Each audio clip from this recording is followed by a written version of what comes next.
During an event in Iowa, 7 Republican presidential hopefuls avoided mentioning the recent federal indictment of former President Donald Trump while presenting themselves as alternatives for the 2024 nomination. The candidates, including former Arkansas Governor Asa Hutchinson and Florida Governor Ron DeSantis, spoke at a fundraising barbecue hosted by Iowa Representative Ashley Hinson. Hutchinson focused on Republican dissatisfaction with the Department of Justice's investigation of Trump, calling for a revamp of the department. DeSantis, who has previously warned against repeating Trump's false claims about the 2020 election, did not directly reference the former president. Despite the avoidance of Trump's legal issues, he remains popular among the Iowa Republican caucus electorate. A poll conducted by the New York Times, Siena College showed Trump leading his closest rival by a significant margin. However, the poll also suggested that Trump's standing in Iowa might be weaker than it is nationally. Republican strategists have cautioned against directly attacking Trump, as it could upset voters who view the charges against him as politically motivated. Of the candidates, only former United Nations Ambassador Nikki Haley and Michigan businessman Perry Johnson mentioned Trump by name. Haley referred to Trump in an anecdote about her time serving under him at the UN, while Johnson noted Trump's campaign spending. Johnson, who has previously pledged to pardon Trump, argued against allowing Democrats to influence the selection of Republican candidates. 2 7-Eleven store clerks in Stockton, California are under investigation for assault after a video of them beating a suspected robber went viral. The incident, which took place on July 29, was recorded by a witness, enabling the Stockton Police Department to combine investigations of the suspected robberies and assault. The video shows a man behind the counter putting cigarettes into a trash can. As he moved from behind the counter, one employee grabbed him and held him while the other hit him with a stick, even after he was down on the ground. The man is suspected of committing 2 other robberies at the same 7-Eleven location within 24 hours of the recorded incident. The first incident occurred on July 28, when the man entered the store, threatened to shoot an employee, and stole several packs of cigarettes and other items. The second incident occurred the following day when the same man demanded money while pretending to have a handgun.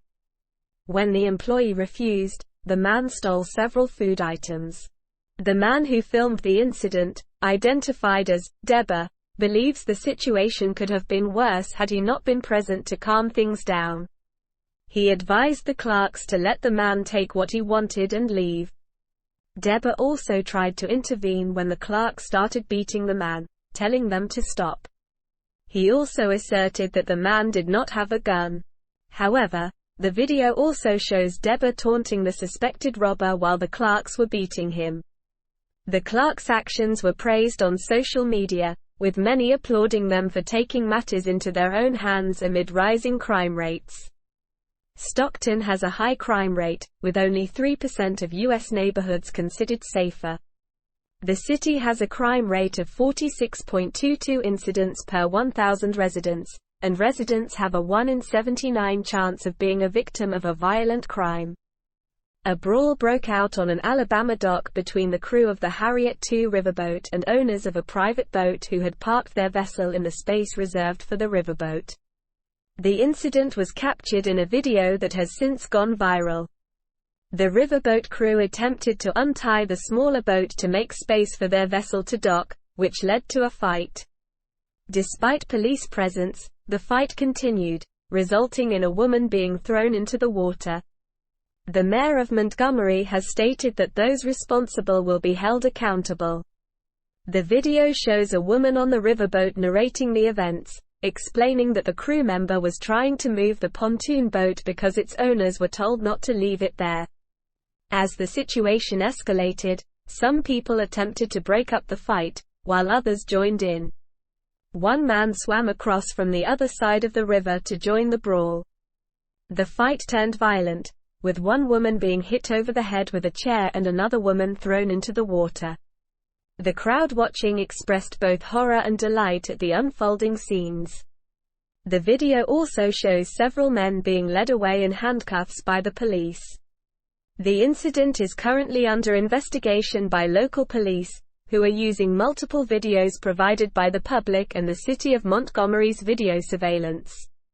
Montgomery Mayor Stephen Reed condemned the violence, stating that the individuals involved in the attack on the man who was doing his job will face justice.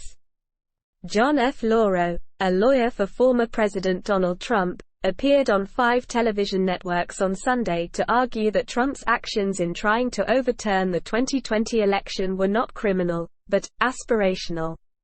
The comments were made as Trump posted on his social media platform, Truth Social, suggesting that his legal team would seek the recusal of Judge Tanya S. Chutkan, who is overseeing the case, and attempt to move his trial out of Washington. Trump is facing charges that could result in decades in prison, following his indictment by a federal grand jury for his role in attempting to overturn the election. This is his 3rd criminal case this year.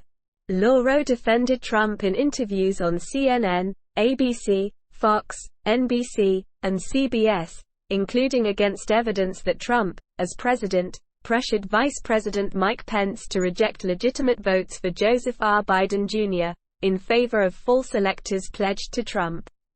Lauro stated on CNN's State of the Union that Trump did not direct Pence to do anything, but rather asked him in an aspirational way. Jake Paul, the popular YouTuber turned professional boxer, has defeated former UFC star Nate Diaz in a unanimous decision in Dallas. This marked Paul's return to the ring following his earlier loss to Tommy Fury.